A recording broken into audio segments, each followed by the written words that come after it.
Assalamualaikum warahmatullahi wabarakatuh. Materi kita selanjutnya untuk kelas 10 semester 2 ini adalah tentang dinamika partikel, yaitu cabang dari ilmu fisika yang mempelajari tentang gerak dengan melihat penyebab terjadinya gerak tersebut. Jadi, suatu benda bisa bergerak itu disebabkan oleh suatu besaran yang kita sebut dengan gaya. Jadi benda itu bisa bergerak itu karena adanya gaya yang bekerja pada benda tersebut. Nah, di sini untuk gaya ada teori yang disampaikan oleh Sir Isaac Newton. Ada 3 hukum di sini, yaitu hukum 1, hukum 2, dan hukum 3 Newton yang membahas tentang gaya. Nah, kita bahas satu persatu. Yang pertama, hukum 1 Newton. Hukum 1 Newton berbunyi, jika resultan gaya pada suatu benda sama dengan 0, maka benda yang mula-mula diam akan terus diam, sedangkan benda yang mula-mula bergerak akan terus bergerak dengan kecepatan tetap. Maksudnya bagaimana? Kita lihat seperti ini, ada sebuah bola. Bola ini diam.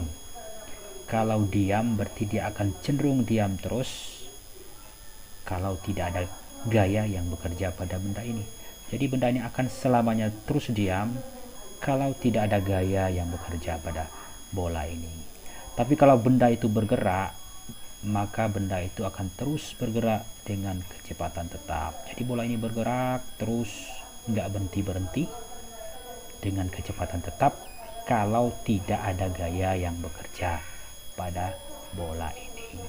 Nah, itu maksud daripada hukum pertama Newton yang kita kenal juga dengan istilah hukum kelembaman. Jadi suatu benda itu akan cenderung mempertahankan geraknya. Kalau dia diam, dia akan terus diam, tapi kalau dia bergerak, dia akan terus bergerak dengan kecepatan tetap. Nah, itu maksud dari hukum 1 Newton. Secara matematis, hukum 1 Newton dirumuskan dengan sigma F sama dengan 0. Nah, hukum 1 Newton ini berlaku untuk benda yang diam atau benda yang bergerak dengan kecepatan tetap atau bergerak lurus beraturan. Jadi hanya berlaku untuk benda yang diam dan bergerak dengan kecepatan yang tetap. Nah, itu untuk hukum 1 Newton. Yang kedua ada hukum kedua Newton. Nah, kita lihat simulasinya.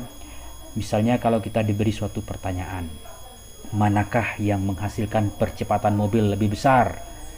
Mobil A atau mobil B? Mobil A didorong oleh orang dewasa, sedangkan mobil B didorong oleh seorang bayi atau anak kecil. Manakah yang menghasilkan percepatan lebih besar? Tentu mobil A yang akan menghasilkan percepatan lebih besar. Kenapa demikian? Karena kita tahu seorang orang yang dewasa yang normal tentu akan memiliki gaya dorong yang lebih besar dibandingkan dengan anak kecil, sehingga percepatan mobilnya juga akan lebih besar yang dihasilkan oleh gaya dari orang dewasa ini tadi. Sehingga bisa kita simpulkan bahwa ternyata percepatan itu sebanding dengan gaya dorongnya, atau percepatan sebanding dengan gayanya. Nah, itu yang pertama. Yang kedua, kasusnya dua orang yang sama, ya, dua orang dewasa, sama kekuatannya, sama gaya dorongnya, mendorong mobil yang berbeda. Yang A mobilnya lebih kecil, berarti masanya mungkin lebih kecil, sedangkan yang B mobilnya lebih besar, masanya juga lebih besar. Kalau ada pertanyaan, manakah yang menghasilkan percepatan mobil lebih besar, mobil A atau mobil B? Tentu mobil A. Kenapa? Karena orang ini akan lebih mudah mendorong mobil yang masanya kecil atau yang lebih ringan, sedangkan yang B karena lebih berat, masanya lebih besar, sehingga percepatan yang dihasilkan juga akan kecil. Nah, kalau dari sini berarti kesimpulannya bahwa ternyata percepatan berbanding terbalik dengan masanya. Jadi semakin besar massa mobil, tentu percepatannya semakin kecil. Jadi terbalik dia. Semakin kecil massa mobilnya, maka percepatannya juga akan semakin besar. Nah, berbanding terbalik itu maksudnya. Jadi dari kedua simulasi tersebut bisa kita buat suatu kesimpulan bahwa percepatan sebanding dengan gayanya dan percepatan berbanding terbalik dengan massanya.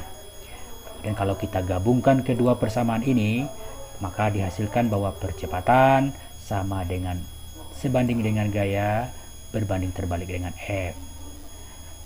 Jadi A sama dengan F per M, sehingga kalau kita kali silang menjadi F sama dengan M kali A. Inilah hukum dari kedua Newton, di mana A itu percepatannya, F itu gaya, dan M masanya. Jadi hukum kedua Newton adalah percepatan suatu benda sebanding dengan gayanya dan berbanding terbalik dengan masanya, yang kita rumuskan dengan F sama dengan M kali A. Jadi kalau gayanya banyak, jadi sigma F sama dengan M kali A. Nah, ini kesimpulannya. Yang ketiga, ada hukum ketiga Newton. Apa yang kamu rasakan jika Anda menekan dinding dengan telapak tangan Anda dengan keras? Oh, ini bukan dinding, ini lemari ya. Kalau kita menekan lemari dengan keras sekali, apa yang kita rasakan? Berarti gaya, kita memberikan gaya kepada lemari tersebut, dan lemari juga memberi gaya kepada tangan kita, sehingga tangan kita akan merasa sakit. Semakin keras kita tekan, semakin sakit. Semakin keras, semakin sakit. Artinya apa? Berarti ada gaya aksi yang kita berikan, maka lemari ini juga akan memberi reaksi terhadap tangan kita, sehingga tangan kita akan terasa sakit. Nah, ini maksud dari hukum ketiga Newton. Berarti gaya yang jika ada A mengerjakan gaya pada B, maka B akan mengerjakan gaya juga pada A. Yang besarnya sama tetapi arahnya berlawanan. Jadi besarnya sama. Besarnya sama gaya aksi dengan reaksi ini, tapi arahnya yang berlawanan.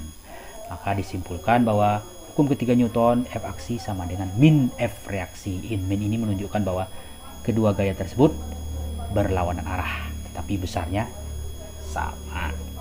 Nah, itu 3 dari hukum Newton tadi. Hukum pertama, sigma F sama dengan 0.